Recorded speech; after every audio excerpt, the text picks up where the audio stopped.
Scuderia Ferrari is in serious trouble.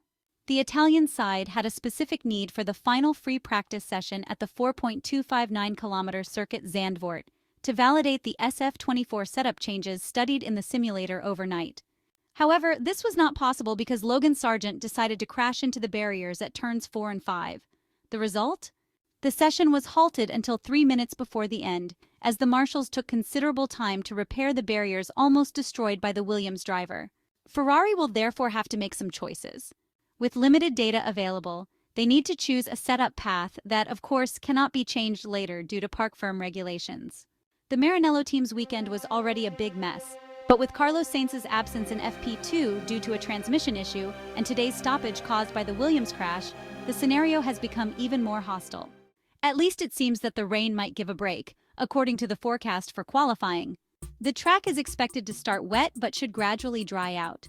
An important factor will be the ability of the F1 teams to manage the warm-up procedure of the tires. The goal is to activate the compounds in order to achieve the maximum grip they can offer. Failure to do so means losing the chance to push, as the performance offered by the Pirelli tires remains partially locked. Ferrari, especially with Charles Leclerc, has shown that the Italian team has made progress in this area. Just think of the starting position achieved at the Belgian Grand Prix, where the Monegasque driver, thanks to Max Verstappen's penalty, even started from pole position. Now let's take a detailed look at how the qualifying session for the Formula One Dutch Grand Prix unfolded for Carlos Sainz and Charles Leclerc. Inside the Ferrari garage, everything is ready.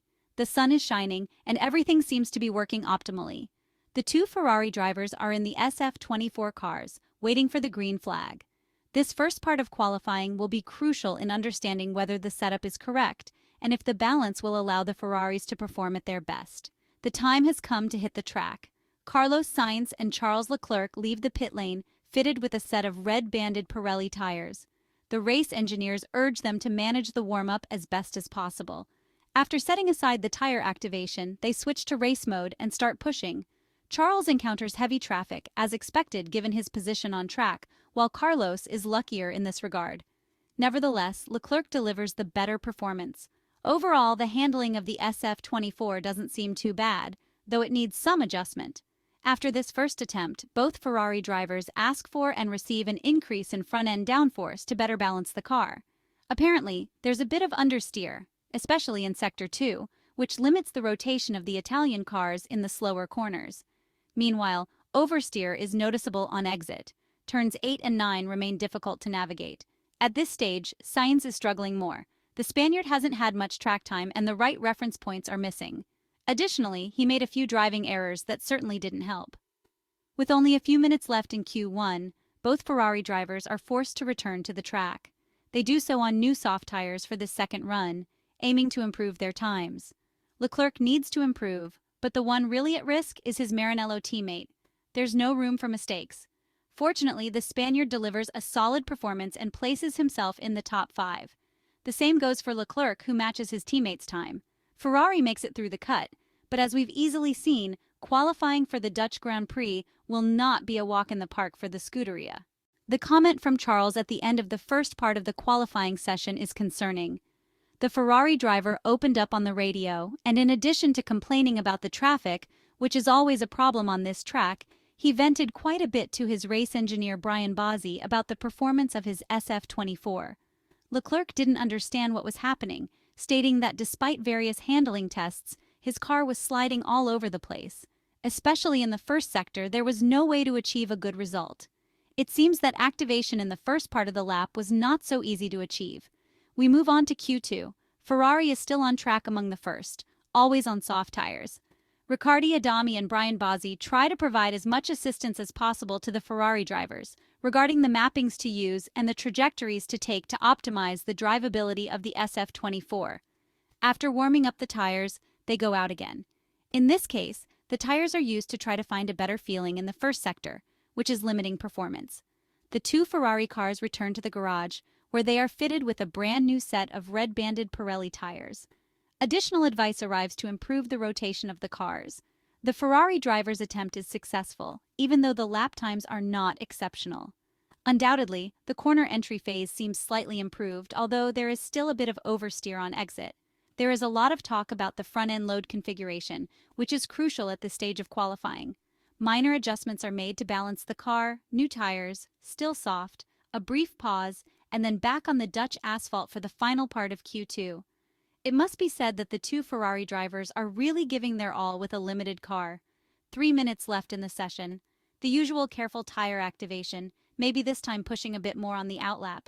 Meanwhile, the wind picks up and the sun disappears. Carlos Sainz gives it his all, but his performance is not enough to make the cut. Unfortunate, as he encounters traffic in the middle sector, which undoubtedly disrupts him. Unfortunately, he finishes with the 11th time.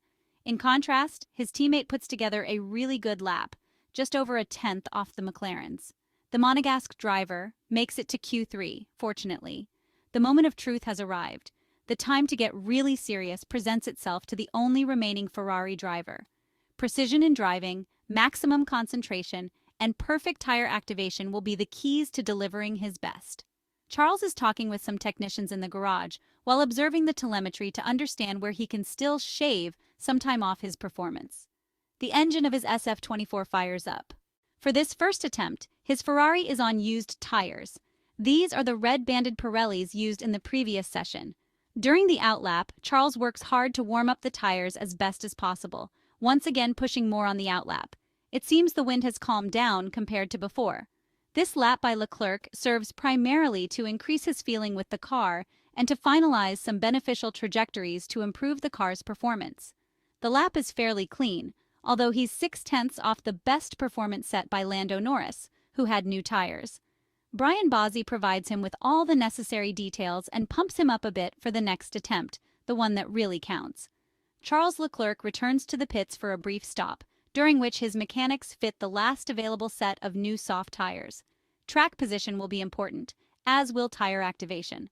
For this reason, once back on track, car number 16 carefully warms up before switching to push mode on the last corner of the track.